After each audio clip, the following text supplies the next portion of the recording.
Durante siglos, la imagen para escoger al sumo pontífice, al obispo de Roma, al líder del catolicismo, al papa, ha sido siempre la misma, pero por alguna razón no ha perdido su peso simbólico.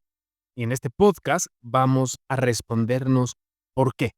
¿Por qué una multitud expectante en la plaza de San Pedro? ¿Por qué los ojos del mundo están fijos en una chimenea para una fumata negra o para una esperada fumata blanca para quienes son partidarios de esta religión? Y de pronto, tras esa fumata blanca, el mundo entero se detiene para saber quién es el elegido por los cardenales para llevar sobre sus hombros el liderazgo de una de las religiones más grandes del mundo.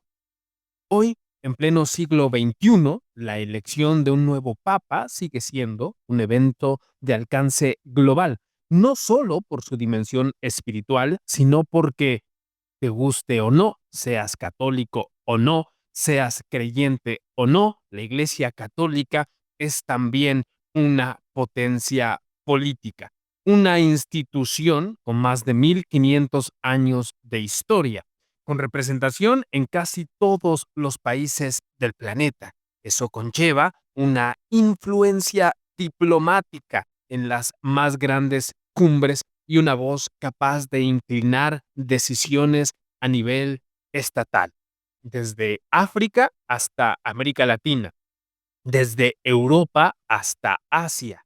El Vaticano es mucho más que un pequeño estado, es mucho más que el país más pequeño del mundo, es un actor geopolítico con millones de fieles y con intereses que atraviesan fronteras, culturas e ideologías.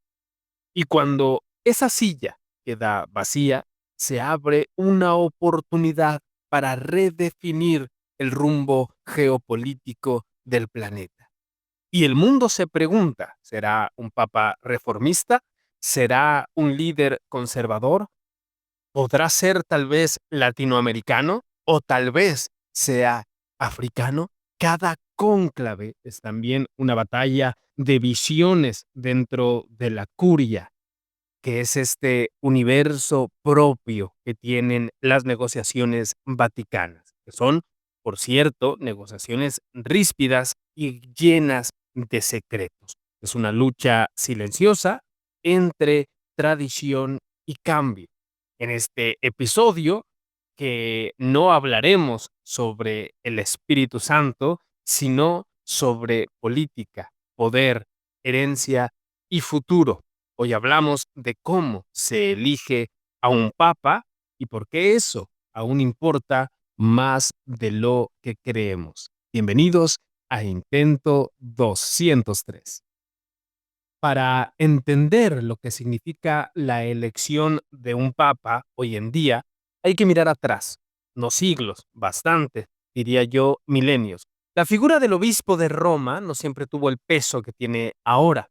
En los primeros siglos del cristianismo, sobre todo posterior a la apostolicidad, el papa era simplemente uno más entre los patriarcas de la cristiandad. Hay que entender que después de la muerte del último de los apóstoles, se cree que la división del cristianismo estaba resguardado en pequeñas comunidades a través de lo que sería eh, el antiguo imperio romano. Y esas pequeñas comunidades estaban dirigidas por líderes a los que se les llamaba obispos o patriarcas. Y el obispo de Roma, el que resguardaba los intereses de la comunidad cristiana en Roma, tenía una ventaja que nadie más podía reclamar entre los otros obispados u otras comunidades cristianas de la época. El líder de la comunidad en Roma tenía la ventaja de que estaba el centro del antiguo imperio romano en su localidad y le daba un peso importante el estar dentro de la capital del mundo antiguo. Cuando el Imperio Romano de Occidente colapsó en el siglo V, el trono de los Césares quedó vacío y en ese vacío el Papa empezó a llenarlo con símbolos, con diplomacia, con presencia, y con el paso del tiempo dejó de ser un simple pastor espiritual para convertirse en un soberano. Literalmente, durante la Edad Media, los papas coronaban emperadores, negociaban con reyes, financiaban cruzadas y manejaban tierras como cualquier monarca. El Vaticano de hoy es apenas un eco territorial de los estados pontificios que gobernaron buena parte de la península itálica hasta el siglo XIX. Y como en cualquier corte medieval, la sucesión siempre fue delicada. Las primeras elecciones papales eran caóticas, influenciadas por nobles locales, familias poderosas y en más de una ocasión solo por la violencia. No es casualidad que algunos papas llegaron al trono gracias a sobornos o tal vez por ahí a un cuchillo escondido bajo la sotana. Fue hasta 1559, con la reforma del Papa Nicolás II, cuando se estableció que solo los cardenales, que son la élite eclesiástica más cercana al pontífice, tendrían el derecho a elegir al nuevo pontífice. Una forma de acotar la influencia externa, aunque por supuesto el poder nunca se queda fuera por mucho tiempo. El cónclave, como lo conocemos, nace formalmente en 1274 en el Concilio de León. La palabra cónclave viene del latín cum clave, que quiere decir bajo llave o con llave, es decir, encerrados, incomunicados. La medida surgió después de una elección que tardó casi 3 años en resolverse, entre peleas políticas y presiones extranjeras. Para evitar ese caos, los cardenales serían literalmente encerrados hasta ponerse de acuerdo. Hoy, el cónclave mantiene esa lógica: aislamiento total, sin teléfonos, sin correo, sin contacto con el exterior. Y en este cónclave, en el cónclave que sucedió hace pocos días, incluso se utilizó un bloqueador de señal para que no hubiese internet ni señal. Un mecanismo diseñado no solo para evitar filtraciones, sino para forzar una decisión. En teoría, el Espíritu Santo guía la elección. Esto es para los que son creyentes. En la práctica, lo que guía es la diplomacia interna, los bloques geográficos, las tensiones ideológicas y, por supuesto, los intereses de largo plazo. Los cardenales votan hasta que uno de ellos obtiene 2/3 de los votos. Y entonces ocurre lo que el mundo acaba de observar: la famosa fumata bianca o fumata blanca. Es humo blanco saliendo de una chimenea, pero lo que representa no es una iluminación mística, es el resultado de pactos, de negociaciones, de promesas, de una elección que, aunque envuelta en un ritual religioso, es profundamente política. Cada papa nuevo es también una declaración de intenciones. Es un mensaje que se lee desde Beijing hasta Buenos Aires, desde Estados Unidos hasta la Patagonia.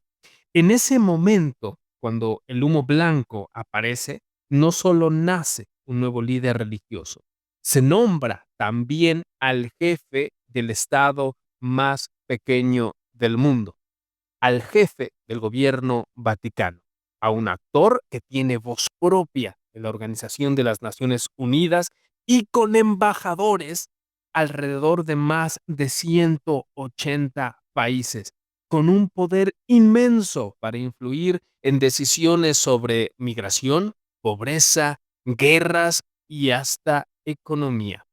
Un papa conservador puede frenar reformas en diócesis progresistas o tal vez ir en contra de posiciones políticas más progresistas. Un reformista puede poner en jaque siglos de tradición. Uno carismático puede mover a grandes multitudes y uno austero, que es tal vez el que más morbo genera, puede sacudir las finanzas del Vaticano. Así que no estamos viendo una ceremonia litúrgica más. No estamos observando tan solo un ritual religioso.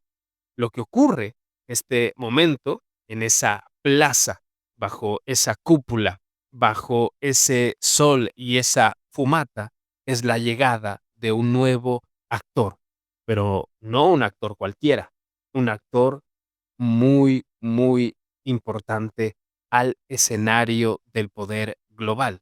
Y su importancia no es solo cuestión de espiritualidad o de fe. Aunque lleve una túnica blanca y te hable de fe y te hable de caridad, no deja de ser solo poder. El día de hoy se observó en la chimenea del Vaticano un denso humo blanco y el resonar de las campanas de la basílica, una evidente señal de que los cardenales electores se habían puesto de acuerdo para escoger al nuevo líder del catolicismo. Salió el cardenal protodiácono a dar a conocer al mundo católico a su nuevo líder y a coronar al próximo rey en el Vaticano, León XIV. Y el mundo católico puede decir: habemos papa. El resto solo observamos cómo se mueve el tablero de ajedrez geopolítico. Esto ha sido todo por hoy. Te agradezco que hayas llegado hasta el final de este video. Te agradecería que le des un like, que compartas y que comentes si estás de acuerdo con lo que hemos abordado durante este capítulo y nos vemos en el próximo video. Bye.